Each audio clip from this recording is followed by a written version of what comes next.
أعوذ بالله من الشيطان الرجيم. بسم الله الرحمن الرحيم.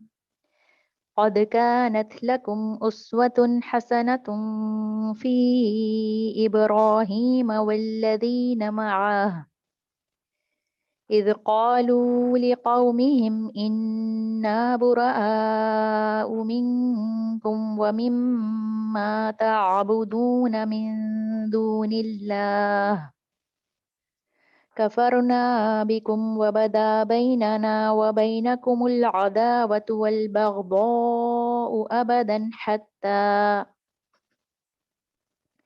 حتى تؤمنوا بالله وحده إلا قول إبراهيم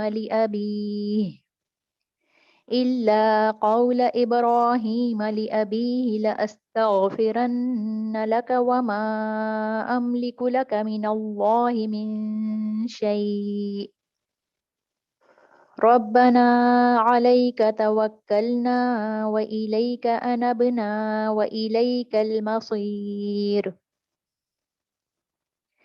ربنا لا تجعلنا فتنة للذين كفروا واغفر لنا ربنا إنك أنت العزيز الحكيم لقد كان لكم فيهم أسوة حسنة لمن كان يرجو الله واليوم الآخر ومن يتول فإن الله هو الغني الحميد صدق الله العظيم.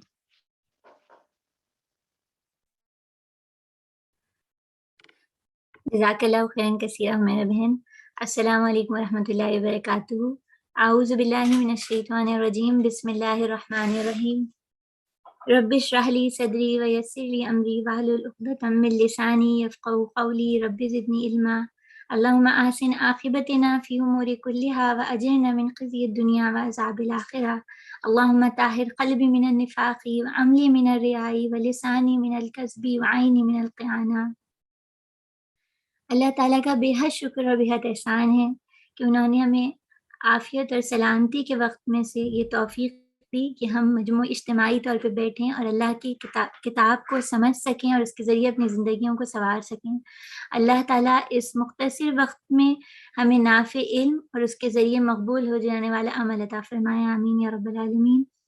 پیاری اور عزیز بہنوں، آج انشاءاللہ تعالی ہم حضرت ابراہیم علیہ السلام کی زندگی سے اپنے لیے آج کے دور میں کرنے کے کاموں پر غور کریں گے. اور حضرت ابراہیم علیہ السلام کے حوالے سے گفتگو کرنے سے پہلے کچھ چیزوں پر ہم ضرور دیکھ لیتے ہیں کہ ایک تو پیاری بہنوں، یہ اس بات کے بہت شکر گزاری کے ساتھ مجھے اور آپ کو بیٹھنا چاہیے کہ اللہ تعالیٰ تمام دیگر چیزیں اگر بند ہو گئی ہیں، ہم فزیکلی ایک روم میں موجود نہیں ہیں، لیکن یہ اللہ تعالیٰ کا بہت کرم اور خاص احسان ہے ہمارے اوپر کہ بظاہر اگر ہم ایک جگہ جمع نہیں لیکن ہم ورچوئل ورلڈ میں ایک دوسرے کے ساتھ موجود ہیں، ایک دوسرے کے نام پڑھ سکتے ہیں، ایک دوسرے کے یعنی ہم رابطہ رکھ سکتے ہیں، ایک دوسرے کی آواز سن سکتے ہیں. یہ اللہ کا ہم پر خاص کرم اور خاص احسان ہے. ہمیں نبی کریم صلی اللہ علیہ وآلہ وسلم نے یہ بات بتائی ہے کہ جب مومن بندے اللہ کے کتاب کو سیکھنے کے لیے کسی جگہ جمع ہوتے ہیں تو فرشتے ایسے افراد کی تلاش میں رہتے ہیں، ان کو ڈھونڈتے ہیں اور ان کے پاس پہنچتے ہیں اور وہاں پہ اپنے پروں کو پھیلاتے ہیں اور غور سے جمع ہونا شروع ہو جاتے ہیں. تو اس یقین کے ساتھ کہ آج جب میں اور آپ اپنی نیت کو خالص کرتے ہوئے یہاں بیٹھیں گے اور ہمارا مقصد صرف اور صرف یہ ہوگا کہ ہم اللہ کی رضا کے لیے اللہ کی بات کو سنیں تاکہ اپنے عمل کو تبدیل کر سکیں، تو فرشتے ہماری تلاش میں بھی آئیں گے اور ہمیں ان کی معیت بھی نصیب ہوگی. اللہ تعالیٰ اس کام کو ہمارے لیے آسان کر دیں. آمین ثم آمین. اور جس طرح ابھی ہماری گزشتہ ہفتے ہماری بہت پیاری بہن رابعہ نے ہمارے سامنے حضرت آدم علیہ السلام، حضرت نوح علیہ السلام، حضرت ہود، حضرت صالح کی زندگیاں رکھیں، بہت کچھ ہم نے سیکھا اور اندازہ ہوا کہ ہم ابھی کہاں پر کھڑے ہیں اور کہاں تک ہمیں جانا ہے. آج حضرت ابراہیم علیہ السلام کا ذکر آئے گا. حضرت ابراہیم علیہ السلام جن کا قرآن مجید میں 70 کے قریب دفعہ اللہ تعالیٰ نے ذکر کیا ہے, اور ہر بار جب ذکر ہوتا ہے اس میں ایک عجیب انوکھی سی مٹھاس ہے, ایک عجیب سی نرمی ہے, اور اس میں بہت تعریف ہے. حضرت ابراہیم علیہ السلام کا ذکر سننے سے پہلے مجھے اور آپ کو یہ دیکھنا ہوگا کہ گزشتہ ہفتے جو کچھ ہم نے پڑھا تھا کہ اس سے میرے اور آپ کے عمل میں کچھ تبدیلی بھی آئی. یعنی کہیں ایسا تو نہیں ہوا کہ ہم صرف سن کے رہ گئے اور آگے عمل کی سیڑھی تک نہ جا سکے. تو ضرور اپنا جائزہ لیں, اور اگر کچھ کمی رہ گئی ہے تو آج میں اور آپ اپنے آپ سے عہد کریں کہ ہم جو کچھ سنیں گے اس پر عمل کرنے کی کوشش کریں گے. اور جس تیزی سے یہ وقت دوڑ اور بھاگ رہا ہے, جو ہماری زندگیاں ہیں یہ پوری رفتار سے چل رہی ہیں, اس میں بات سنتے ہیں اور بھولنا اکثر ایسا ہوتا ہے کہ بھول بھی جاتے ہیں. تو اس بات کی میں اور آپ کوشش کریں گے کہ ہم جب انبیاء کا, یعنی اب یہ چلے گا ہمارا یہ دورہ قرآن, تو اس میں جب کسی نبی کا ذکر آئے گا اور ان کی سیرت سے ہمارے پاس ورکنگ پوائنٹس آئیں گے تو ہم انہیں اپنے پاس تحریر کریں. پھر اپنے گھر میں یا اپنے دوستوں میں یا اپنے رشتے داروں میں کسی ایک ساتھی کو ڈھونڈیں اور اس کے ساتھ شیئر کریں, اس کو اپنے اس مطالعے کا ساتھی بنا لیں. کیونکہ پیاری بہنوں, اس مختصر سے 1 گھنٹے کے دورہ قرآن میں نا صرف کچھ کی پوائنٹس ہمارے سامنے آتے ہیں. یہ بالکل ایسی ہے جیسے بچے ٹریجر ہنٹ کھیلتے ہیں تو ان کو کلیو دیے جاتے ہیں نا, اور وہ ان کلیو کو جمع کرتے کرتے, ان سراغوں کو جمع کرتے کرتے, کھوجتے کھوجتے اصل خزانے تک پہنچ جاتے ہیں. تو مجھے اور آپ کو بھی اس 1 گھنٹے میں بس کچھ نشانیاں, کچھ اشارے ملیں گے, اور پھر میرا اور آپ کے کرنے کا کام کیا ہوگا کہ ہم ان پر غور کریں, ہم ان پر تدبر کریں, ہم ان پر مزید مطالعہ کریں, اور اس کے ذریعے ان انبیاء کی زندگیوں میں موجود وہ خزانے پالیں جن کے ذریعے ہمارا آج کا دور, یہ فتنوں کا دور باسہولت گزر جائے. تو ضرور اس کی کوشش کیجیے, اپنے پاس نکات بھی تحریر کیجیے, اپنا کوئی ساتھی اور دوست بنائیے جو آپ کے ساتھ ڈسکس بھی کرے, اور اس کے بعد پھر وہ یعنی ہمیں پیچھے سے پش بھی کرتا رہے نا کہ تم نے عمل کیا, میں نے اس کام پہ اپنے کام کیا ہے. پھر اسی طرح ایک چیز جو ہے وہ یہ ہے کہ اللہ تعالیٰ سے بار بار دعا کرتے رہیں ہم. انشاءاللہ تعالیٰ ابھی ہمارے سامنے حمیرہ بہن نے جو ہے وہ سورہ ممتحنہ کی کچھ آیات رکھی ہیں, اور انشاءاللہ ہم اس کے بعد آگے کا مطالعہ کرتے ہیں. یعنی آج ہم دیکھیں گے قرآن مجید میں سورہ ممتحنہ کی آیات جو آپ کے سامنے رکھی گئی ہیں. اس میں ایک آیت تھی, قد کانت لکم اسوۃ حسنہ فی ابراہیم, تم لوگوں کے لیے ابراہیم اور اس کے ساتھیوں میں ایک اچھا نمونہ ہے. تو میں اور آپ آج حضرت ابراہیم کی زندگی سے یہ دیکھیں گے کہ کون کون سی چیزیں ہیں جن کو ہم اپنے عمل میں لا سکتے ہیں اور ہمارے لیے مفید ہو سکتی ہیں. یہاں پہ سورہ مریم کی آیات ہیں. آیت نمبر ہم مطالعہ کریں گے, آیت نمبر 41 سے 48 تک. آپ کے پاس اگر مصحف موجود تو ضرور اس کا ترجمہ کھول لیجیے, ورنہ سلائیڈ پہ انشاءاللہ تعالیٰ یہ نظر آئے گا. اللہ تعالیٰ فرما رہے ہیں وَاذْكُرْ فِي الْكِتَابِ ابراہیم, اور اس کتاب میں ابراہیم کا قصہ بیان کرو, بے شک وہ ایک راز باز انسان اور ایک نبی تھے. انہیں ذرا اس موقع کی یاد دلاؤ جبکہ اس نے اپنے باپ سے کہا تھا کہ ابا جان آپ کیوں ان چیزوں کی عبادت کرتے ہیں جو نہ سنتی ہیں نہ دیکھتی ہیں نہ آپ کو کوئی کام بنا سکتی ہیں. حضرت ابراہیم علیہ السلام عراق کے ایک میں پیدا ہوئے تھے, اور جس گھرانے میں پیدا ہوئے وہاں پر, اور یا جس قوم میں پیدا ہوئے وہاں پر بتوں کی تو پوجا کی جاتی ہی تھی, ساتھ میں ستاروں اور سیاروں کی بھی پوجا کرتے تھے, اور وہ انہی سے مدد طلب کرتے تھے, انہی سے دعائیں کرتے تھے, انہی کے آگے اپنی قربانیاں پیش کرتے تھے, انہی سے رجوع کرتے تھے. اور ایک واقعہ, انوکھا واقعہ ہے کہ حضرت ابراہیم علیہ السلام کے جو والد تھے وہ خود بت بنانے والے تھے اور پھر ان بتوں کو بیچنے والے تھے. یعنی ان کا رہنا بسنا ہی ان بتوں کے درمیان تھا. ایک ایسا بچہ جو ایک ایسے گھرانے میں پیدا ہوا ہے جہاں صبح شام بتوں کو بنایا جا رہا ہے, اس میں اس بچے کی سوچ کیسی ہے کہ وہ کیسے کہتا ہے اپنے باپ سے. یہاں ہم ترجمے کی طرف آتے ہیں. وہ اپنے باپ سے کہتے ہیں کہ ابا جان آپ کیوں ان چیزوں کی عبادت کرتے ہیں جو نہ سنتی ہیں نہ دیکھتی ہیں اور نہ آپ کو کوئی کام بنا سکتی ہیں.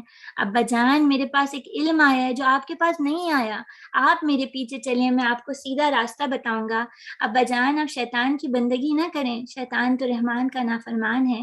ابا جان مجھے ڈر ہے کہیں آپ رحمان کے عذاب میں مبتلا نہ ہو جائیں اور شیطان کے ساتھ ہی بن کر نہ رہیں. یہاں پہ اللہ کے نام رحمان کا خصوصی طور پہ ذکر ہے, اس پہ بھی انشاءاللہ تعالیٰ ہم غور کریں گے. آگے اللہ تعالیٰ فرماتے ہیں ابراہیم علیہ السلام کے باپ نے کیا کہا؟ انہوں نے کہا ابراہیم کیا تو میرے بابوتوں سے پھپر گیا ہے، پھر گیا ہے؟ اگر تو باز نہ آیا تو میں تجھے سنسار کر دوں گا، بس تو ہمیشہ کے لیے مجھ سے الگ ہو جا۔ ابراہیم علیہ السلام نے کہا سلام ہے آپ کو، میں اپنے رب سے دعا کروں گا کہ آپ کو معاف کر دیں، میرا رب مجھ پہ بڑا ہی مہربان ہے۔ میں آپ لوگوں کو بھی چھوڑتا ہوں، ان ہستیوں کو بھی چھوڑتا ہوں جنہیں آپ لوگ خدا کو چھوڑ کر پکارتے ہیں، میں تو اپنے رب ہی کو پکاروں گا، امید ہے کہ میں اپنے رب کو پکار کے نامراد نہ رہوں گا۔ پیاری بہنوں، یہ جو آیات ہمارے سامنے ہیں ان میں سے کچھ نکات پر ہم غور کریں گے۔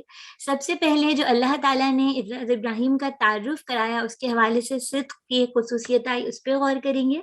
اور عزیز بہنوں، ایک چیز جو حضرت ابراہیم کے آج کے واقعے کے حوالے سے ہے کہ بار بار قرآن مجید نے ان کے حوالے سے کچھ خوبیاں یا کچھ صفات یا کچھ محاسن یا آپ کہہ لیں ایڈجیکٹو بیان کیے ہیں، تو میں اور آپ ان کو ڈھونڈیں گے۔ جیسے کہیں اللہ تعالیٰ انہیں اواہن منیبہ کے نام سے کہیں گے، کچھ اور ان کے نام آئیں گے، خلیل اللہ نام آئے گا، تو ہم ان کو، ان ٹریٹس کو، ان خوبیوں کو اپنے پاس تحریر کریں گے اور کوشش کریں گے یہ معلوم کر سکیں کہ یہ کیسے پیدا ہوتی ہیں، اور میں اور آپ اپنے اندر اپنے گھر والوں میں کیسے اس خوبی کو پیدا کریں۔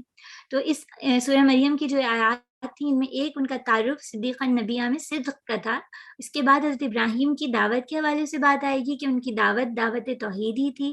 پھر حضرت ابراہیم علیہ السلام کے انداز گفتگو جو میں نے آپ نے دیکھا ہی ہوگا کس طرح وہ بات کر رہے ہیں۔ پھر اس بات کا بھی حضرت ابراہیم کو ادراک ہے کہ اس سارے معاملے میں دشمن کون ہے، یعنی انہیں بیمار سے نفرت نہیں ہے، بیماری سے نفرت ہے۔ انہیں پتہ ہے کہ جو یہ لوگ، جو ان کے قوم اللہ سے شرک کر رہی ہیں، نافرمانی کر رہے ہیں، ان کا معاملہ کیا ہے، انہیں کون بھڑکانے والا ہے۔ پھر یہاں پہ ہم کچھ یہ بات بھی کریں گے کہ آج کے دور میں جب بار بار اس طرح کی بات آتی ہے نا کہ رشتہ دار ایسے ہیں اور ہمارے لیے تو دین پہ عمل کرنا مشکل ہو گیا، ان رشتہ داروں کو چھوڑ دیا جائے، اس رشتے نے تو مجھے بالکل تباہ کر کے رکھ دیا ہے، تو ایسی باتوں میں ہمارے پاس ابراہیم علیہ السلام کے اسوا سے کیا بات آتی ہے۔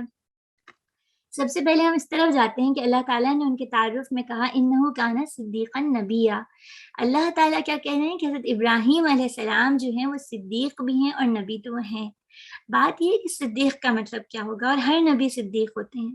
صدیق کا مطلب یہ ہے کہ ایک ایسا شخص جس نے دل میں جو جانا ہے نا، اس کے بعد وہی وہ منہ سے کہتا ہے اور ویسا ہی اس کا عمل ہے، یا یہ کہہ لیجئے جو وہ منہ سے کہتا ہے ویسا ہی اس کا عقیدہ ہے۔ یعنی کبھی ہم اپنے دل کا جائزہ لینا کہ ہم کہتے تو زبان سے یہ ہیں کہ لا الہ الا اللہ محمد رسول اللہ، نہیں ہے کوئی معبود اللہ کے سوا، اور محمد صلی اللہ علیہ وآلہ وسلم اللہ کے رسول ہیں، لیکن پھر میری اور آپ کی زندگی میں کیا اللہ کا وجود اسی اتھارٹی کے ساتھ اور اسی حاکمیت کے ساتھ موجود ہے جیسا کہ اس کلمے میں ہے، یا پھر ہمارے قول میں اور فعل میں اور ہمارے دل کے یقین میں کچھ تبدیلی آ جاتی ہے؟ اس پر مجھے اور آپ کو غور کرنا ہوگا۔ اور پھر اسی طرح ہم آگے کی طرف چلتے ہیں کہ حضرت ابراہیم علیہ السلام کی دعوت کیا تھی۔ حضرت ابراہیم علیہ السلام، ان آیات میں ہم دیکھتے ہیں نا کہ وہ اپنے باپ سے کیا کہتے ہیں کہ ابا جان آپ ان چیزوں کی عبادت کرتے ہیں جو نہ سنتی ہیں، نہ دیکھتی ہیں، نہ آپ کا کوئی کام بنا سکتی ہیں۔ تو در حقیقت حضرت ابراہیم علیہ السلام جو کہ ایک ایسے گھر میں پیدا ہوئے ہیں جہاں بتوں کی پرستش کی جاتی ہے، بت بنائے جاتے ہیں، بت گڑھے جاتے ہیں، وہاں انہوں نے رب کو پہچان لیا ہے، اور رب کو پہچاننے کے بعد وہ اسی رب کی طرف دعوت دے رہے ہیں کہ دیکھیے کہ یہ ہمارا پیدا کرنے والا رب، ہمیں تخلیق کرنے والا ہمارا خالق کون ہے، اور اسی سے ہمیں رجوع کرنا ہے، اسی سے ہمیں جڑنا ہے۔ اور تمام انبیاء کی، حضرت آدم علیہ السلام، حضرت نوح علیہ السلام، حضرت صالح، حضرت ہود، اور بعد میں بھی جن انبیاء کا ذکر آئے گا جن کے نام ہم جانتے ہوں یا جب بہت سے ایسے ہیں جن کے نام ہم نہیں جانتے، ان سب کی بنیادی دعوت جو تھی نا وہ توحید کی دعوت تھی۔ توحید کی دعوت کیا ہے کہ جس نے بھیجا ہے اس کو تو پہچان جائیں، اس سے تو رشتہ مستوار کر لیں، اس سے تو وفاداری ہو جائے۔ اور حضرت ابراہیم علیہ السلام جب اپنے والد سے یہ ساری باتیں کر رہے تھے نا، تو یہ بات غور کیجیے گا کہ انہوں نے یہ باتیں ایک دم اٹھ کے نہیں کی، انہوں نے اس پہ غور و فکر کیا ہوگا، وہ اس نقطے تک پہنچے ہوں گے، اور اس کے بعد جب انہوں نے رب کو پہچان لیا تو دوسروں کو تعارف کرایا، رب کا علم جان گئے تو پھر، اور کچھ حد تک انسانی حدود میں انسان کچھ ہی حد تک جان سکتا ہے، اور وہ نبی تھے تو اللہ تعالیٰ نے ان سے خصوصی تعارف کروایا ہوگا اپنا، لیکن جب وہ پہچانے تب وہ تعارف رکھ سکے۔ تو آج پھر میرے، اور پھر ہم ایک آیت آ کے دیکھتے ہیں یہ سورہ شورا کی آیت ہے. یہاں اللہ تعالیٰ، یہاں حضرت ابراہیم علیہ السلام کے بارے میں اللہ تعالیٰ فرما رہے ہیں کہ کیا ہے کہ حضرت ابراہیم اپنے والد سے کہتے ہیں میرے تو یہ سب دشمن ہیں بجز ایک رب العالمین کے جس نے مجھے پیدا کیا، پھر وہی میری رہنمائی فرماتا ہے. جس نے مجھے پیدا کیا اور وہی میری رہنمائی فرماتا ہے. یہ اللہ کا تعارف ہے جو حضرت ابراہیم علیہ السلام نے پہچانا. یعنی بتوں نے تو نہیں پیدا کیا، اور نہ ہی بت کسی طرف گائیڈ کرتے ہیں، کچھ بتاتے ہیں کہ یہ کرو اور یہ نہ کرو. پھر اگلا تعارف کیا ہے؟ جو مجھے کھلاتا ہے اور جو مجھے پلاتا ہے. یعنی دیکھیے، ایک کھانا پینا تو یہ ہوتا ہے نا کہ میں اپنی پلیٹ میں رکھا ہوا کھانا اٹھاؤں اور اپنے منہ میں لے جاؤں، لیکن اس کے بعد اس کھانے کے ہضم ہونے کا پورا مرحلہ بھی نا اللہ رب العالمین کے ہاتھ میں ہے. یعنی میرے پیٹ میں ایسڈ بنتا ہے تو وہ کھانا ڈائجسٹ ہوتا ہے، اس کے بعد میں پورا ایک سسٹم ہے، دانتوں کے چبانے سے لے کے اس پورے ہاضمے کھانے کا خون میں شامل ہو جانے کا پورا عمل، اس پانی کا سیل کے ایک ایک یعنی جسم کے ایک ایک ذرے تک پہنچ جانے کا عمل، یہ سارا کا سارا اللہ رب العالمین کے ہاتھ میں ہے. اور ابراہیم علیہ السلام اس کو پہچان گئے تھے، اسی لیے وہ کہتے ہیں جو مجھے کھلاتا ہے اور پلاتا ہے. اور پھر مزید کیا تعارف دیتے ہیں؟ اور جب میں بیمار ہو جاتا ہوں تو وہ مجھے شفا دیتا ہے. یعنی اگر اللہ شفا نہ دینا چاہیں تو دنیا کے تمام ڈاکٹرز اور تمام حکیم اور تمام طبیب جمع ہو جائیں تب بھی انسان کو شفا نہیں ملتی. حضرت ابراہیم اس بات کو بھی پہچان گئے تھے. اور پھر وہ اختتام کی طرف کیا کہتے ہیں کہ جو مجھے موت دے گا اور پھر دوبارہ مجھ کو زندگی بخشے گا. یعنی انسان اس حقیقت کو جان جائے کہ رہنا تو یہاں پہ کچھ دن ہی ہے، جانا ہی ہے، اور جب جانا طے ہے تو پھر وہ اس کو پہچان جائے جس کی طرف لوٹ کے جانا ہے. یہ وہ چیز تھی جس کا حضرت ابراہیم کو ادراک تھا. اور اس کے ساتھ ہی اس میں اختتام پہ دیکھیے کہ کیا کہتے ہیں کہ روز جزا وہ میری خطا معاف فرما دے گا. یعنی اس بات پر بھی یقین ہے کہ اللہ رب العالمین بہت مہربان بھی ہیں، بہت رحم فرمانے والے ہیں. یہ حضرت ابراہیم کی خصوصیات میں سے ایک بہت پیاری خوبی ہے. یہاں پر میں اور آپ پہنچیں تو پھر مجھے اور آپ کو دیکھنا ہے کہ کیا ہم بھی رب کو پہچانتے ہیں، کہ ہمارے گھر میں موجود افراد بھی رب کو پہچانتے ہیں. اور اگر نہیں پہچانتے تو ہماری وہ ساری ڈگریاں ہوں یا ہمارے بچوں اور ہمارے گھر والوں کے پاس موجود بڑی بڑی ڈگریاں ہوں، وہ کچھ بھی کام نہیں دیں گی، نہ دنیا میں نہ آخرت میں. کیونکہ دیکھیے اللہ تعالیٰ نے، یہ ہم دیکھتے ہیں نا کہ اللہ تعالیٰ نے فرمایا تھا اقرا باسم ربک الذی، پڑھو اپنے رب کے نام سے. دنیا کی تمام تعلیم جب رب کے نام کے ساتھ منسلک کر دی جائے تو وہ فائدہ مند ہوتی ہے، ورنہ پھر ایسا ہی ہے جیسے ایک شخص اپنی ایک آنکھ کھول لے اور ایک آنکھ بند کر دے. دنیا کی تعلیم مل جائے اور ہدایت جو اصلی ہدایت ہے جو اللہ تعالیٰ کی طرف سے بھیجی گئی ہے اگر اس طرف متوجہ نہ ہو، اس کو نہ سیکھے، تو پھر دنیا کا تمام علم بیکار ہو جاتا ہے. پھر اسی طرح حضرت ابراہیم علیہ السلام کے اسوہ میں ہم ایک اور چیز جو دیکھتے ہیں ان کا انداز گفتگو ہے. ان کے ابا کیا کہہ رہے ہیں کہ میں تو تمہیں سنسار کر دوں گا، میں تو تمہیں پتھر مار دوں گا. یعنی کتنی اذیت ناک انداز ہے، کتنا غصہ اور کتنی چڑچڑاہٹ ہے. لیکن حضرت ابراہیم علیہ السلام کی گفتگو کیسے؟ یا ابتی اے میرے ابا جان، یا ابتی اے میرے ابا جان. اور حضرت ابراہیم علیہ السلام کا واقعہ جہاں کہیں بھی ہم دیکھیں گے، اور میرا اور آج کا آپ کا کرنے کا کام بھی یہ ہے نا کہ ہم قرآن مجید کھولیں اور دیکھیں کہ کہاں کہاں حضرت ابراہیم کا ذکر ہے، تو وہاں دیکھیے گا گفتگو کا انداز، بات بالکل سچ کہیں گے، بات وہ کہیں گے جو حق ہوگی، لیکن انداز بہت نرم ہوگا اور بہت محبت بھرا ہوگا.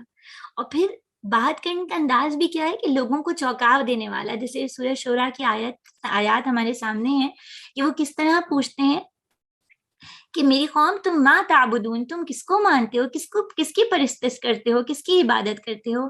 تو وہ کہتے ہیں کہ کچھ بت ہیں جن کی ہم پوجا کرتے ہیں اور ان کی سیوا میں ہم لگے رہتے ہیں. تو کیا پوچھتے ہیں حضرت ابراہیم؟ کیا یہ تمہاری سنتے ہیں جب تم انہیں پکارتے ہو؟ یعنی حضرت ابراہیم یہ کہہ رہے ہیں کہ جس کو سنانا چاہتے ہو کم سے کم وہ اتنا تو ہو کہ تمہاری سن لے، اس کے کان تو ہوں کم سے کم. او ینفعونکم، یا وہ تمہیں کچھ نفع دے سکے یا نقصان پہنچا سکے. چلو نفع نہ دے سکے تو ان بتوں میں تو ان میں سے کوئی صلاحیت نہیں. اب دیکھیے اس میں کتنا بہت ہی یعنی بلیغ انداز ہے، بہت بات ایسی پہنچائی گئی کہ سننے والا چونک اٹھے. اور یہ ابراہیم علیہ السلام کا خاص انداز ہے گفتگو کا. اور پھر اس میں ہم قرآن مجید میں اور مقامات پہ بھی دیکھتے ہیں کہ جب نمرود کے مقابلے میں اس وقت کے بادشاہ کے سامنے حضرت ابراہیم کو پیش کیا جاتا ہے اور وہ کہتا ہے کہ بھئی میں تو بہت پاورفل ہوں، میں بہت طاقتور ہوں، میرا اختیار بہت زیادہ ہے. تو حضرت ابراہیم نے ایک جملہ کہا تھا کہ کیا کہا تھا کہ ٹھیک ہے اگر تم اتنے ہی طاقتور ہو تو ٹھیک ہے، اللہ سورج کو مشرق سے نکالتے ہیں، تم ذرا اسے مغرب سے نکال لاؤ. تو کیا اللہ تعالیٰ فرماتے ہیں فبہت الذی کفر، جس نے کفر کیا تو وہ خاموش ہو گیا، جو وہ بالکل ہکا بکا رہ گیا، یعنی یہ وہ چیز تھی جو اس کے لیے امپاسبل تھی۔ اور یہ حضرت ابراہیم علیہ السلام کی گفتگو کا خاص استعارہ اور خاص انداز ہے جو مجھے اور آپ کو سوچنا اور غور کرنا ہے۔ قرآن مجید میں گفتگو کے بہت سے انداز آتے ہیں، قولاً بلیغا، قولاً معروفا، قولاً سدیدا، قولاً لینا، قولاً عظیما۔ تو یہ سارے کے سارے گفتگو کے انداز مجھے اور آپ کو یہ سکھاتے ہیں، یعنی ہم خواتین ہیں نا، تو ہمیں تو بہت زیادہ غور کرنے کی ضرورت ہے کہ جب ہم بات کرتے ہیں تو ہماری بات کیسی ہوتی ہے، کہ ہماری بات بالکل ہی اول جلول سی ہوتی ہے، اس کا کچھ مطلب نہیں نکل پاتا، کہ ہماری بات میں کوئی اثر بھی ہوتا ہے، کہ ہماری بات زیادہ تر ہم بس بات کر رہے ہوتے ہیں لیکن اس کے اندر کوئی سننے والی بات ہی نہیں ہوتی، اس کے اندر کوئی غور کرنے والا نقطہ ہی نہیں ہوتا۔ اور پھر جب ہم اس طرح گفتگو کرتے ہیں تو ہمارے گھر میں موجود خصوصی طور پہ بچے، یعنی آج امت مسلمہ کا ایک بہت بڑا چیلنج یہ ہے نا کہ ینگ جنریشن، نوجوان نسل پہ ہم اس طرح سے انہیں اپنی بات، اپنی اسلامی تعلیمات ان تک نہیں پہنچا پا رہے جس طرح کی پہنچانا ہے۔ تو اگر ہمیں اپنے بچوں کے ساتھ، اپنی آئندہ آنے والی نسلوں کے ساتھ رشتہ استوار کرنا ہے، انہیں دین سے جوڑنا ہے، تو ہمیں اپنی گفتگو پر غور کرنا ہوگا، انداز گفتگو پر غور کرنا ہوگا۔ پھر اسی طرح جو چیز یہاں پر ایک بہت اہم ہے، آج کل ایک ٹرم استعمال کی جاتی ہے اور ہمارے دور قرآن کا عنوان بھی ہے نا کہ دور جدید کے فتنے۔ تو ایک فتنہ یہ کہ رشتوں کو توڑا جائے، فیملی سسٹم کو توڑا جائے، جس کو ایک بڑے آرام سے ٹرم لوگ یوز کر دیتے ہیں، ٹاکسک ریلیشن شپس۔ اور اس کے اوپر بڑے بڑے جو ہیں وہ اسپیکرز آتے ہیں اور وہ بتاتے ہیں کہ بھئی ایسے رشتہ داروں سے کیسے اپنی باؤنڈریز قائم کی جائیں، اور جو بھی کچھ ہے اس کے اندر۔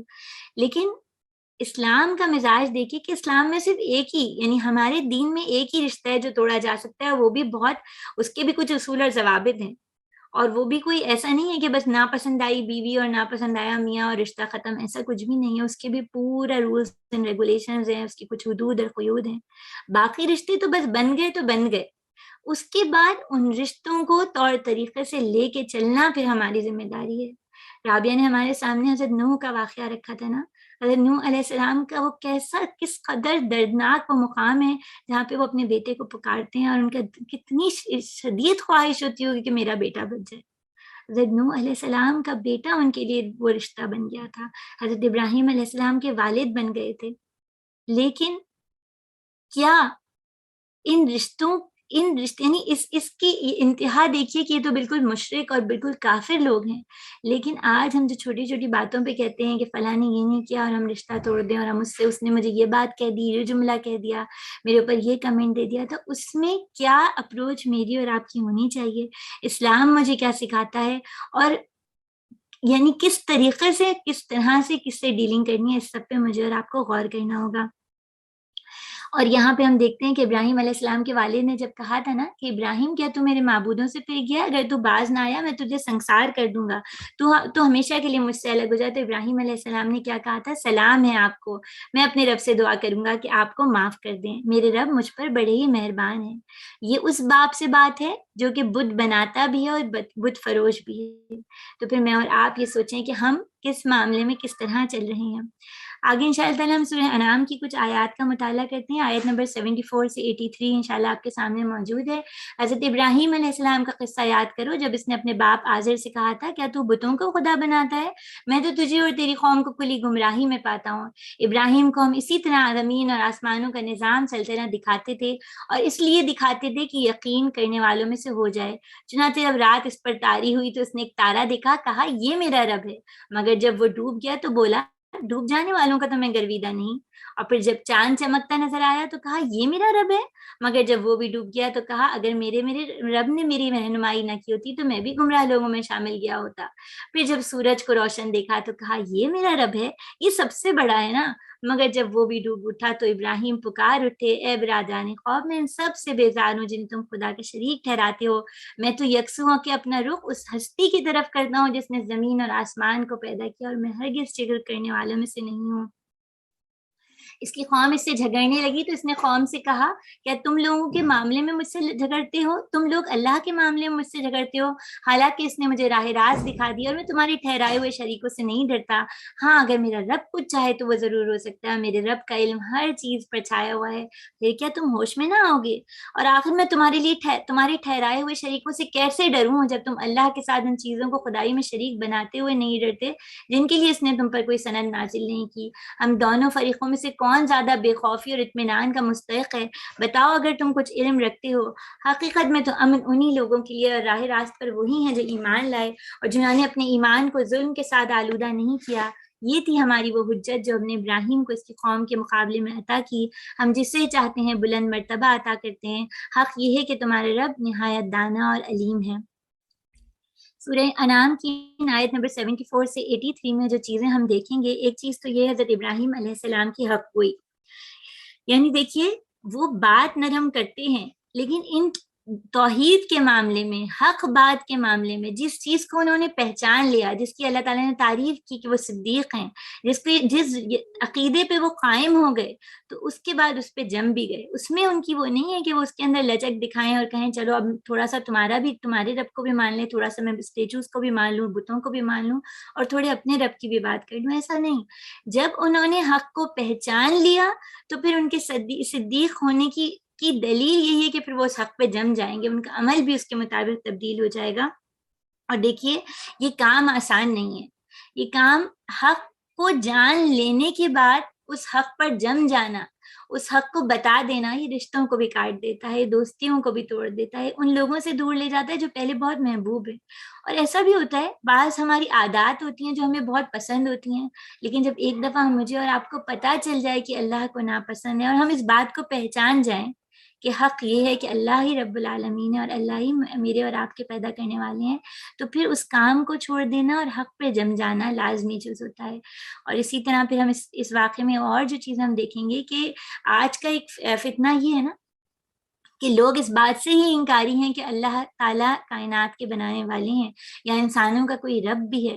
حضرت ابراہیم علیہ السلام کا، یعنی اس پوائنٹ کو ہم بعد میں دیکھتے ہیں، پہلے جو چیز دیکھنے کی ہے کہ حضرت ابراہیم علیہ السلام کی جو قوم تھی وہ بہت زیادہ، یعنی ہر نبی کا یہ اسوہ رہا ہے کہ وہ اپنی قوم کو جس چیز سے وہ متاثر ہوتی ہے، جس مشغلے میں وہ سے نکال سکتے ہیں، جس ذریعے سے اس کو استعمال کرتے ہیں۔ حضرت ابراہیم علیہ السلام کی قوم بہت مناظروں کی شوقین تھی، بحث بازی میں بہت ماہر تھی اور یہ سب کام کرتی تھی۔ حضرت ابراہیم علیہ السلام نے اب ان کو کس طرح متوجہ کیا؟ یہ واقعہ جس کے بارے میں بہت سارے مفسرین یہ رائے ہے کہ حضرت ابراہیم علیہ السلام کا یہ وہ واقعہ نہیں کہ حضرت ابراہیم نے اس کے ذریعے رب کو پہچانا، بلکہ یہ کچھ اس طرح ہے کہ جب انہوں نے دیکھا کہ یہ تو اب میری بات سنتے نہیں ہیں، یہ ابھی بھی بتوں کو مانتے ہیں، تو اب انہوں نے ایسی قوم کو متوجہ کرنے کے لیے کہا کہ انہوں نے ایک تارا دیکھا تو کہا یہ میرا رب ہے۔ اب ان کی قوم بڑی سکون کا سانس لے لیا ہوگا، اس نے کیا چلو اب یہ ابراہیم مان گئے، اتنی یہ کہتے رہتے تھے، بتاتے رہتے تھے، ہمارے بتوں کو برا بھلا کہتے تھے، آج یہ کہہ رہے ہیں قالا ھذا ربی، یہ کہہ رہے ہیں یہ میرا رب ہے۔ ابھی انہوں نے چین کا سانس لیا ہی ہوگا، لیکن جب تارا ڈوبا تو ابراہیم کہنے لگے ڈوب جانے والوں کا تو میں گرویدہ نہیں ہوں، میں نہیں محبت کرتا جو ڈوب جاتے ہیں۔ اب بیچاری قوم نے بھی غور کیا کہ واقعی ہاں یہ تو سچ کہہ رہا ہے، یہ تو تارا جس کو ہم مانتے تھے ہٹ گیا۔ پھر جب چاند نکلا، روشن چاند، تو کہا ھذا ربی، یہ میرا رب ہے۔ قوم کے کچھ لوگ پھر خوش ہو کے سوچا ہوگا ارے ابراہیم متاثر ہو گئے، ابراہیم نے مان لیا یہ ہمارا رب ہے۔ لیکن ابراہیم نے پھر کیا کہا؟ ابراہیم علیہ السلام کہنے لگے جب وہ ڈوب گیا کہ اگر میرے رب نے میری رہنمائی نہ کی ہوتی تو میں بھی گمراہ لوگوں، یعنی میں اس کو نہیں مانوں گا۔ اور اب پہلی دفعہ تو صرف انہوں نے یہ بولا تھا نا میں ڈوبنے والوں کو محبت نہیں کرتا، اگلی جملے میں دیکھیے جملہ بڑھا لیا ہے تاکہ اگر کوئی کان لگا کے سن رہا ہے، جو قوم ظاہر ہے ایسا شخص جو کہ یونیک بات کر رہا ہوتا ہے، لوگ اس کو سننا شروع کرتے ہیں، لوگ اس کی طرف توجہ دیتے ہیں، تو جو سن رہے ہیں نا ذرا وہ اگلے جملے پہ بھی غور کر لیں۔ پھر جب سورج نکلا تو کہا ھذا ربی ھذا اکبر، یہ میرا رب ہے، یہ بڑا ہے۔ اور بہت سکھ کا سانس لیا ہوگا قوم نے، سوچا ہوگا چلو اب تو ابراہیم مان گئے۔ لیکن ابراہیم علیہ السلام نے کہا نہیں، میں تو بیزار ہوں جن تم خدا کا شریک بناتے ہو۔ اور یہ ابراہیم علیہ السلام کا طریقہ ہے، یعنی لوگوں کو متوجہ کرنے کے لیے. اور اللہ کے رسول صلی اللہ علیہ وسلم کی ہم دیکھتے ہیں نا خطبات میں ان کا ہے کہ کبھی اپنے ہاتھ کے اشاروں سے بتاتے ہیں, کبھی ایک ہاتھ کو دوسرے ہاتھ کی ہتھیلی پہ مارتے ہیں, کہیں کہیں انہوں نے ڈنڈی لے کر زمین پہ کچھ یعنی بنا کے بھی دکھایا, کہیں مثالوں سے سمجھایا. تو انبیاء کا طریقہ ہوتا ہے مختلف طریقوں سے لوگوں کو توحید کی دعوت دینا, اللہ کی جانب دعوت دینا. پھر اسی طرح جو چیز دیکھنی ہے کہ الحاد کے حوالے سے جو نقطہ آیا تھا نا کہ الحاد کا علاج کائنات پر غور و فکر ہے. دیکھیے حضرت ابراہیم علیہ السلام ایک بت پرست قوم کو متوجہ کر رہے ہیں, تو ان کو بھی ان ستاروں کے ڈوب جانے اور نکلنے کے پورے جو پروسیس ہے, جو پورا عمل ہے, اس طرف توجہ دلا رہے ہیں. تو اگر کسی کو الحاد سے نکالنا, اور ایتھیزم کا ایک علاج یہ بھی ہے کہ اس فرد کو کائنات سے, اس کے اپنے جسم سے جوڑا جائے, کہ کیسا ہو سکتا ہے کہ دنیا کی کوئی ایک کھانا خود بخود نہیں بن سکتا, کوئی ایک چھوٹا سا کھلونا خود نہیں بن سکتا, کوئی چیز نہیں بن سکتی, تو یہ پورا بہترین ساخت میں بنا ہوا انسان اور اس طرح کائنات کا یہ نظام خود کیسے بنے گا. تو اس پہ یہ بھی ہمیں ابراہیم علیہ السلام کی اسوا سے ملتا ہے. پھر ایک اور چیز جو یہاں پر بہت خوبصورت ہے کہ حضرت ابراہیم علیہ السلام نے اپنی قوم سے کہا تھا کہ جب انہوں نے تارے کو دیکھا تو کہا تھا کہ یہ میرا رب ہے. پھر انہوں نے کیا کہا تھا کہ میں ایسے لوگوں سے محبت نہیں کرتا جو ڈوب جائیں. دیکھیے بتوں کی پرستش کے پیچھے جو ایک بہت بڑا وجہ چھپی ہوئی تھی وہ تھی کہ وہ ڈرتے تھے کہ ہم نے اگر بات نہ مانی تو ہم پہ کوئی مشکل آ جائے گی. ابراہیم علیہ السلام نے یہاں پہ ایک اور نقطہ اپنی قوم کے سامنے رکھا ہے کہ پرستش اور عبادت جس سے کی جاتی ہے نا, اس سے صرف ڈرا نہیں جاتا, اس سے محبت بھی کی جاتی ہے. اس سے محبت اس لیے کی جاتی ہے کہ اس نے بہت نفس سے, بہت پیار سے بنایا اور استوار کیا ہے مجھے اور آپ کو. تو میں اور آپ سوچیں کہ میرا اور آپ کا اللہ سے رشتہ کیسا ہے, اس میں کتنی محبت ہے اور کتنا خوف ہے. اللہ تعالیٰ ہمیں ایسا یقین ابراہیم علیہ السلام سے عطا فرمایا, آمین ثم آمین. پھر یہاں پر ایک اور چیز جو مجھے اور آپ کو دیکھنی ہے وہ حضرت ابراہیم کے حنیف اور یکسو ہونے کے حوالے سے جو آیت تھی. ابراہیم علیہ السلام نے کہا تھا انی وجہت وجہی للذی فطر السماوات والارض حنیفا وما انا من المشرکین. یہاں ابراہیم علیہ السلام کی ایک اور بھی قرآن مجید میں کئی مقامات پہ یہ خوبی آتی ہے کہ وہ حنیف تھے, وہ یکسو تھے, ان کی توجہ, ان کی کنسنٹریشن ایک طرف تھی. حنیف کا مطلب, یکسو ہو جانے کا مطلب یہ ہے کہ ان کا دل بس رب سے جڑ گیا تھا, پھر نہ توجہ ادھر جاتی تھی نہ ادھر جاتی تھی. آج میری اور آپ کی توجہ کا بہت مسئلہ ہے نا, ہم ایک پل میں یعنی ایک ہماری توجہ کو ادھر سے ادھر کرنے کے لیے ایک واٹس ایپ ایسے میسج ہی کافی ہوتے ہیں. ہم نماز کے لیے بیٹھے ہیں تو ایک موبائل کی پیپ ہی ہماری توجہ کو ادھر سے ادھر کر دیتی ہے. لیکن اصل میں توجہ کا کل منبع اور اس کا اصل مقام اور اس کا مرکز جو ہے اللہ رب العالمین کی ذات ہے. اور اگر میری اور آپ کی توجہ اللہ رب العالمین سے جڑ جائے, ان کی طرف ہم پوری طرح یکسو ہو جائیں, تو ہماری زندگی کا پھر ہر کام درست ہو سکتا ہے. اور اللہ تعالیٰ نے سورہ نساء میں یہ آیت میرے اور آپ کے سامنے رکھی ہے, وَمَنْ أَحْسَنُ دِينًا, اس شخص سے بہتر اور کس کا طریقہ زندگی ہو سکتا ہے جس نے اللہ کے آگے سر تسلیم خم کر دیا اور اپنا رویہ محسنوں والا رکھا اور یکسو ہو کر ابراہیم کے طریقے کی پیروی کی. اس ابراہیم کے طریقے کی پیروی جسے اللہ نے اپنا دوست بنا لیا, خلیل اللہ, اللہ نے ان کو خطاب دیا تھا, اللہ کے دوست ہیں وہ. اور نبی کریم صلی اللہ علیہ وسلم کی بہت پیاری سی حدیث مجھے اور آپ کو پہنچتی ہے نا, جس میں اللہ کے رسول صلی اللہ علیہ وسلم نے بتایا تھا کہ اگر میں انسانوں میں کسی کو خلیل بناتا تو حضرت ابوبکر صدیق کو بناتا. اور حضرت ابراہیم علیہ السلام کا جو قصہ ہے تو بہت سی ان کی خوبیاں جو حضرت ابوبکر میں ہمیں نظر آتی ہیں, اور حضرت ابوبکر بھی بہت ہمارے لیے بہترین رول ماڈل ہے, میرے اور آپ کے لیے, ہمارے نسلوں کے لیے. یہاں اللہ تعالیٰ نے ہمارے سامنے جو ابراہیم علیہ السلام نے وہاں پہ ذکر کیا تھا اور یہ آیت ہم نے جو پڑھی, اس سے ہمیں پتہ چلتا ہے کہ کامیابی کا معیار یا ایک اسٹینڈرڈ جو اللہ تعالیٰ نے میرے اور آپ کے لیے سیٹ کیا ہے وہ کیا ہے کہ ایک تو اپنے آپ کو پورا اللہ کے آگے سبمٹ کر دینا. یعنی اگر میں اور آپ کہتے ہیں نا مسلمان ہیں, تو پھر ہمیں جو اللہ کا حکم آیا اسے ایز اٹ از قبول بھی کر لینا چاہیے. نو برڈس, اور کسی نہیں, یہ نہیں ہو سکتا اور آج کے دور میں نہیں ہو سکتا کہ بغیر اللہ نے کہا اور بس میں قبول کر لوں. اور پھر جب کچھ کروں تو صرف اللہ کے لیے کروں, اپنی نیت کو اللہ کے لیے خالص کر لینا. اور جب اللہ کے لیے نیت خالص ہو جاتی ہے تو اللہ تعالیٰ اس کے اندر بے حد برکت ڈالتے ہیں. حضرت ابراہیم علیہ السلام تنہا تھے اپنی قوم میں, کوئی ان کا ساتھی نہیں تھا. ان کی قوم میں ان کے ساتھ کون نکلا سوائے ان کی بیوی اور ایک ان کے بھتیجے حضرت لوط کے. لیکن آج دیکھیے جو برکت اللہ نے ان کے اخلاص کی بنا پہ عطا کی, دنیا کے بڑے بڑے عیسائی ہیں, یہودی ہیں, مسلمان ہیں, ہم سب ابراہیم علیہ السلام سے محبت کرتے ہیں اور ان کے طریقے پہ چلنے کی خواہش رکھتے ہیں. پھر اسی طرح وہ ہوا محسن، یعنی اللہ تعالیٰ نے ایک اور چیز جو اسٹینڈرڈ میرے اور آپ کے لیے سیٹ کیا ہے کہ وہ احسان والا یا بہترین، جیسے اللہ اور اس کے رسول نے بتایا ہوا طریقہ ہے اس کے مطابق چلنے کا اس کا طریقہ ہوتا ہے۔ اور پھر اسی طرح یہاں اللہ تعالیٰ، پھر ہم آگے چلتے ہیں انشاءاللہ تعالیٰ، ہمارے پاس سورہ انبیاء کی آیت نمبر، ہمارے پاس ایک سیکنڈ میں، سورہ انبیاء کی آیت ہمارے پاس ہے یہ 51 سے لے کر ہم پڑھیں گے انشاءاللہ تعالیٰ 71 تک۔ اور اس سے پہلے بھی ہم نے ابراہیم کو اس کی ہوشمندی بخشی تھی، ہم اس کو خوب جانتے تھے۔ یاد کرو وہ وقت جب اس نے اپنے باپ سے اور اپنی قوم سے کہا تھا یہ مورتیں کیسی ہیں جن کی تم لوگ مغرویدہ ہو؟ انہوں نے جواب دیا ہم نے اپنے باپ دادا کو ان کی عبادت کرتے پایا۔ اس نے کہا تم بھی گمراہ اور تمہارے باپ دادا بھی سری گمراہی میں پڑے ہیں۔ انہوں نے کیا کہا کیا تو ہمارے سامنے اپنی اصلی خیالات پیش کر رہا ہے یا مذاق کرتا ہے؟ انہوں نے جواب دیا نہیں بلکہ فی الواقع تمہارا رب وہی ہے جو زمین اور آسمان کا رب ہے اور ان کا پیدا کرنے والا ہے، اس پہ میں تمہارے سامنے گواہی دیتا ہوں۔ اللہ کی قسم میں تمہاری غیر موجودگی میں ضرور تمہارے بتوں کی خبر لوں گا۔ چنانچہ اس نے ان کے بتوں کو ٹکڑے ٹکڑے کر دیا اور صرف ان کے بڑے کو چھوڑ دیا تاکہ شاید وہ اس کی طرف رجوع کریں۔ انہوں نے آ کے یہ بتوں کا حال دیکھا تو کہنے لگے ہمارے خداؤں کا یہ حال کس نے کر دیا؟ بڑا ہی کوئی ظالم تھا۔ بعض لوگ بولے ہم نے ایک نوجوان کو ان کا ذکر کرتے سنا ہے جس کا نام ابراہیم ہے، اور بہت سے مفسرین اس بارے میں آراء یہ دیتے ہیں کہ یہ لوگوں کو پتا تھا لیکن یہ ظاہر کرنا چاہتے تھے کہ ہمارے اس شخص سے کوئی تعلق نہیں ہے، اس لیے ایسے اجنبی سے بن کے کہہ رہے ہیں۔ انہوں نے کہا تو پکڑ لاؤ اسے سب کے سامنے تاکہ لوگ دیکھیں کیسے اس کی خبر لی جاتی ہے۔ ابراہیم علیہ السلام کے آنے پہ انہوں نے پوچھا کیوں ابراہیم آپ نے ہمارے خداؤں کے ساتھ یہ حرکت کیوں کی؟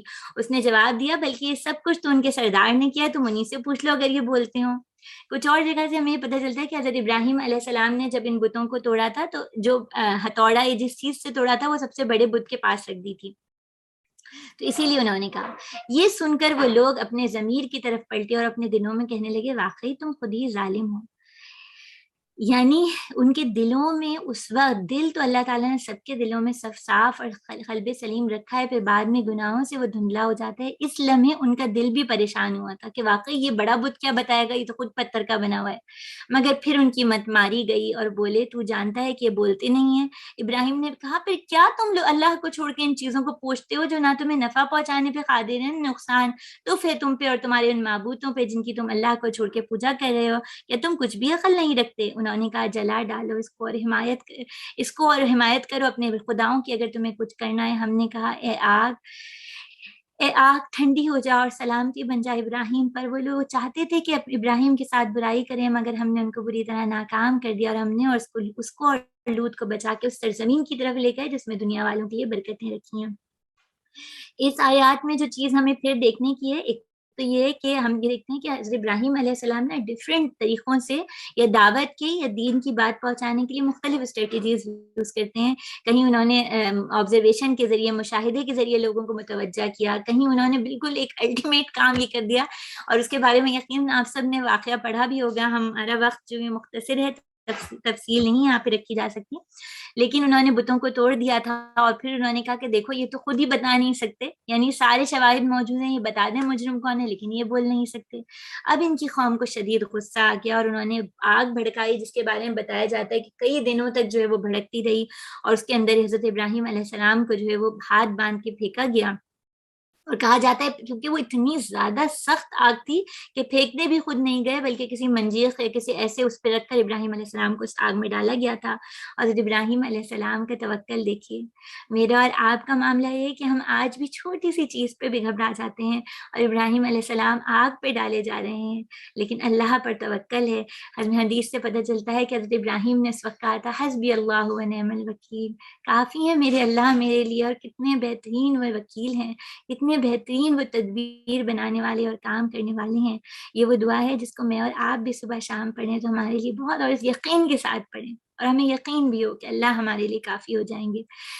تو ابراہیم علیہ السلام کا توکل بھی اس واقعے میں ہم دیکھتے ہیں۔ پھر اسی طرح جو چیز مجھے اور آپ کو نظر آتی ہے کہ ایک بستی ہے اور اس زمانے میں یعنی ایسا نہیں ہے کہ ہجرت کرنا یا مائگریشن جیسے آج ہم اپنے ممالک سے دور ہیں، ایسا آسان کام نہیں تھا، لیکن یہ وہ پہلی ہجرت تھی جو حضرت ابراہیم علیہ السلام نے اپنے دین کی خاطر کی، اللہ کی خاطر کی، اس بستی کو چھوڑ دیا کہ اب یہ سخت دل لوگ ایمان نہیں لا رہے تو ٹھیک ہے میں آگے نکلتا ہوں۔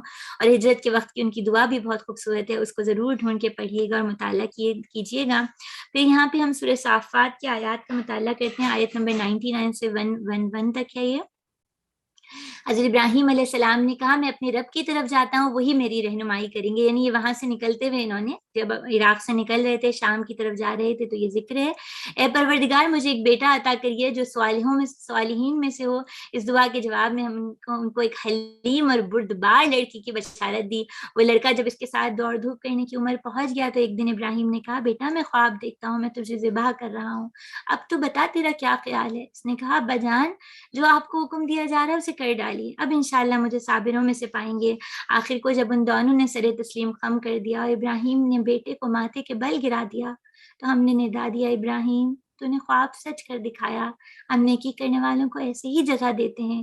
یقیناً یہ ایک کھلی آزمائش تھی اور ہم ایک بڑی قربانی فدیے میں دے کے اس بچے کو چھڑا لیا اور اس کی تعریف و توصیف ہمیشہ کے لیے بعد کی نسلوں میں چھوڑ دی۔ سلام ہے ابراہیم پر اور ہم نیکی کرنے والوں کو ایسے ہی جزا دیتے ہیں۔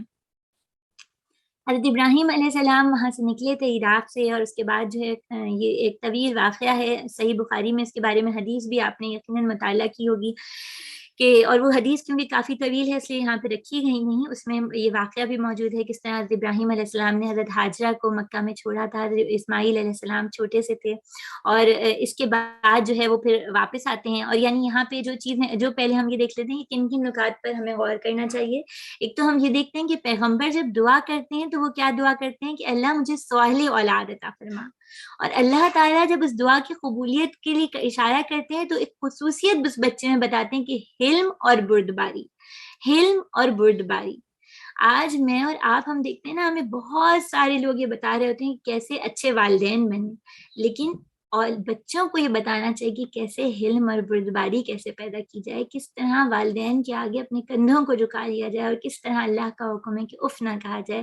حضرت اسماعیل اس کی پوری تصویر تھے، کیسے تھے کہ ایک باپ ہیں مکہ کی وادی میں چھوڑ کے چلے جاتے ہیں، کھانے پینے کا سامان ختم ہوتا ہے، پھر اللہ پینے کا انتظام کرتے ہیں، پھر وہ چلنے پھرنے کی اور بھاگنے دوڑنے کے قابل ہوتے ہیں، اور پھر وہ ابا واپس آتے ہیں اور ابا اپنے بیٹے سے کیا کہتے ہیں کہ بیٹا میں کچھ خواب دیکھتا ہوں کہ میں تمہیں ذبح کر رہا ہوں۔ اور یہاں جو چیز بہت زیادہ غور کرنے کی بھی ہے نا، حضرت ابراہیم علیہ السلام چاہتے، یعنی جب ایسا بچہ ہو تو والدین کو احساس ہوتا ہے یہ تو میری بات مانے گا ہی مانے گا، ویسے ہی لٹا کے آنکھیں بند کر اور ان کے اوپر چھری پھیرنے کی کوشش کرتے، لیکن حضرت ابراہیم علیہ السلام بہت تدبیر کرنے والے ہیں۔ وہ کیا کرتے ہیں، پورا واقعہ اپنے بیٹے کو بتاتے ہیں، مجھے بتاتے ہیں کہ بیٹا میں نے تمہیں ایسا ایسا دیکھا ہے، تو بیٹا بھی کیا کہتا ہے، اب ابا جو حکم آپ کو دیا گیا، انہیں پتا ہے کہ میرے ابا کو جو خواب نظر آ رہے ہیں نا، میرے ابا کو ایسی نہیں کوئی بات ہے، میرے ابا کو حکم دیا کہ کہتے ہیں ابا جان آپ جو خواب دکھائے، آپ کو جو حکم دیا جا رہا ہے آپ کر ڈالیے، اور ستجدنی انشاء اللہ من الصابرین، اور آپ مجھے صبر کرنے والوں میں سے پائیں گے۔ یہ نہیں کہہ رہے میں بہت صبر کروں گا، جیسے آج کے بچے مجھے اور آپ کو بتاتے ہیں نا اپنی اپنی خوبیوں کے بارے میں، وہ بچے نہیں ہیں، یہاں پہ بھی ان کی عاجزی اور ان کی ساری نظر آتی ہے، وہ بتاتے ہیں بہت صبر کرنے والے، میں بھی ان میں شامل ہو جاؤں گا، میں بھی ان میں سے ہوں گا۔ یہ اس بچے سے اور میرے اور آپ کے سیکھنے کی کیا بات ہے کہ جب بچوں سے کوئی بڑا کام کروانا ہو ان کو، یعنی ایسا نہیں ہے کہ اگر حضرت اسماعیل منع کرتے تو ابراہیم علیہ السلام کیا کرتے، اس پہ غور کرنے کے بجائے جس طرح ان کی گفتگو کا انداز ہے اور جس طرح وہ اپنی اولاد سے بات کر رہے ہیں۔ پھر یہاں پہ پیاری بہنوں، اس واقعے سے پہلے ایک واقعہ ہے کہ حضرت ابراہیم علیہ السلام جو ہے جب حضرت اسماعیل پیدا نہیں ہوتے اور ان کے پاس خوشخبری آتی ہے، بلکہ ہم اس واقعے کو پڑھ لیتے ہیں پھر اس پوائنٹ پہ ہم انشاءاللہ تعالیٰ غور کریں گے۔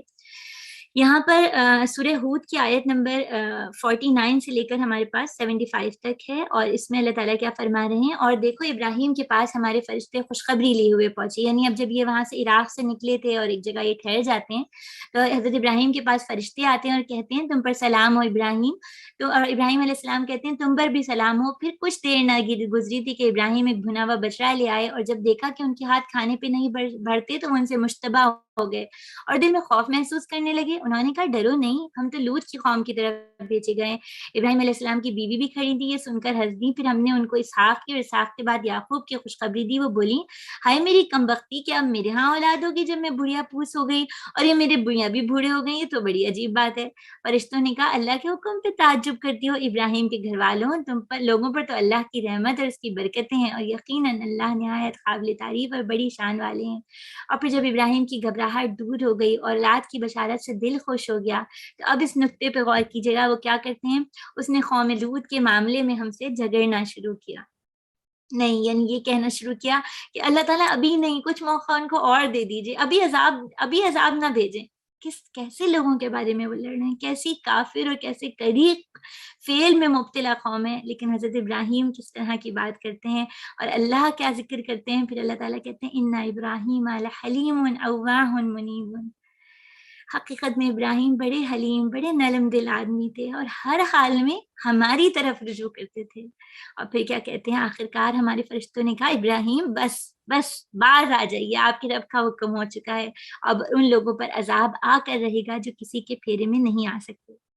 اس نقطے کو ذرا اس نقطے سے جوڑیے, جب دوسری قوم کا معاملہ ہے ابراہیم علیہ السلام کھڑے ہیں, نہیں ابھی انہیں کچھ اور وقت دے دیجیے. کسی اور کا معاملہ ہے اس کو وقت دینے پہ تیار ہے. اپنے بیٹے کا معاملہ آتا ہے تو کیا ہے کہ وہ اس کام کو پورا کرنے کے لیے کھڑے ہو جاتے ہیں. وہ کہتے ہیں ٹھیک ہے میں ذبح کروں گا, اور ہمارے سامنے وہ واقعہ, ابھی وہ آیات موجود نہیں ہے لیکن یقیناً میں اور آپ اس واقعے سے واقف ہیں کہ کیسے جب اپنی جان پر آئی تو فوراً آزمائش کے لیے کھڑے ہو جاتے ہیں اور اپنی قربانی پیش کرنے کے لیے, یعنی بیٹے کی قربانی دینا درحقیقت باپ کی قربانی دینا ہے, اور اپنی اولاد پر چھری پھیرنا تو اپنے اوپر چھری پھیرنے سے زیادہ مشکل اور تکلیف دہ کام ہے. لیکن ابراہیم علیہ السلام نے اس وقت کچھ نہیں پوچھا تھا, کیوں اللہ تعالیٰ یہ حکم کیوں دیا, کیوں کروں, کچھ نہیں. لیکن یہاں پر دوسری قوم کے لیے وہ سوال کرتے ہیں, اور میں اور آپ پھر اس مقام پہ پہنچیں کہ ہمارا معاملہ کیا ہے. اور یہ جو سورہ ہود کی 69 اور 76 آیات ہیں, اس میں ہمارے پاس جو ہے کچھ نکات آئیں گے. ایک چیز تو یہ حضرت ابراہیم علیہ السلام کی مہمان نوازی. قرآن مجید میں اگر کوئی ایک یعنی آیت کے اندر کسی چیز کا ذکر ہوتا ہے نا, تو اللہ تعالیٰ خصوصیت سے اس طرف متوجہ کرنا چاہتے ہیں کہ, اور یہاں پہ اللہ تعالیٰ کیا بتا رہے ہیں کہ ابراہیم علیہ السلام کے پاس جب فرشتے آئے تھے تو ابراہیم ایک بھنا ہوا بجڑا ان کی مہمانداری کے لیے لے آئے. اور ایک حدیث ہے اگرچہ اس کی سند مجھے نہیں ملی اس لیے یہاں پر لکھی نہیں, لیکن اس میں یہ لکھا, اس حدیث سے یہ پتہ چلتا ہے کہ مہمانوں کی ضیافت کرنا بھی نبی حضرت ابراہیم علیہ السلام نے اس کام کی ابتدا کی تھی. یعنی وہ بہت سے کاموں نے اول تھے نا, جو کام پہلی دفعہ انہوں نے شروع کیا, آغاز کیا, تو ان میں سے ایک یہ کام بھی ہے کہ وہ مہمانوں کے لیے یعنی اپنی مہمانداری بہترین طریقے سے اپنی استطاعت بھر کرنا, یہ بھی حضرت ابراہیم کے اسوہ میں سے ایک اسوہ ہے. اور پھر اسی طرح ہم دیکھیں جو ایک اور چیز جو میں نے اور آپ نے دیکھی کہ اللہ تعالیٰ نے یہاں پہ خصوصیت سے کہا تھا یجادلون فی قوم لوط. حضرت ابراہیم علیہ السلام لوط کی قوم کے معاملے میں جھگڑنا شروع ہو گئے تھے, یہ کہنا شروع ہو گئے تھے نہیں ابھی ان کے اوپر عذاب جلدی آ رہا ہے, ابھی نہ آئے, ابھی تھوڑے دن اور ٹل جائے. اور یہاں اللہ تعالیٰ نے ان کے لیے کہا تھا اواہ منیب, ایک ایسا دل جو بہت بے قرار ہے, جو بہت مضطرب ہے, ایک ایسا دل جو چاہتا ہے کہ اللہ تعالیٰ کی رحمت ہر شخص کو پہنچ جائے اور ہر زمین پہ سانس لینے والی جان جو ہے وہ اللہ کو پہچان جائے, اور اللہ نے جس ڈیوٹی کے لیے, جس کام کے لیے اس دنیا میں بھیجا ہے نا, وہ کام کر کے اس دنیا سے رخصت ہو. یہ دل وہ اواہن منیب ہے.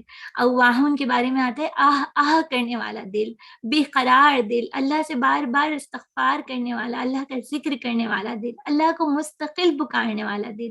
اور منیب وہ جو ہر بار لوٹ کے اللہ سے جڑ جائے, بار بار اسی کو دیکھے, اسی طرف اس دل کی پوری سوچ اور پوری خواہش ہو, اس دل کی ہر دھڑکن اللہ سے جڑی ہو. یہ اواہ منیب ہے, یہ ابراہیم علیہ السلام ہے. میرے اور آپ کے لیے آج کی بہت اہم خوبی اپنے دل کو اواہ منیب بنانا ہے. لوگوں کا خیال رکھنے والا, لوگوں کے لیے درد مندی, لوگوں کا احساس, لوگوں کی خیر خواہی کی خواہش, اور خیر خواہی کی سب سے اولین اور سب سے احسن حالت یہ ہے کہ لوگوں کو اللہ کے دین سے جوڑ دیا جائے. یہ دین تو اس وقت بہت مسلمان ہوتے ہوئے ہم اسلام سے دور ہیں, اور جن کے پاس اسلام پہنچا نہیں ان کا تو کہنا ہی کیا. یہ دنیا اس وقت بہت حالت پریشانی میں ہے، گھبراہٹوں میں ہے، تکلیفوں میں ہے، اور اس سب کا علاج اللہ کے دین سے جڑ جانا ہے۔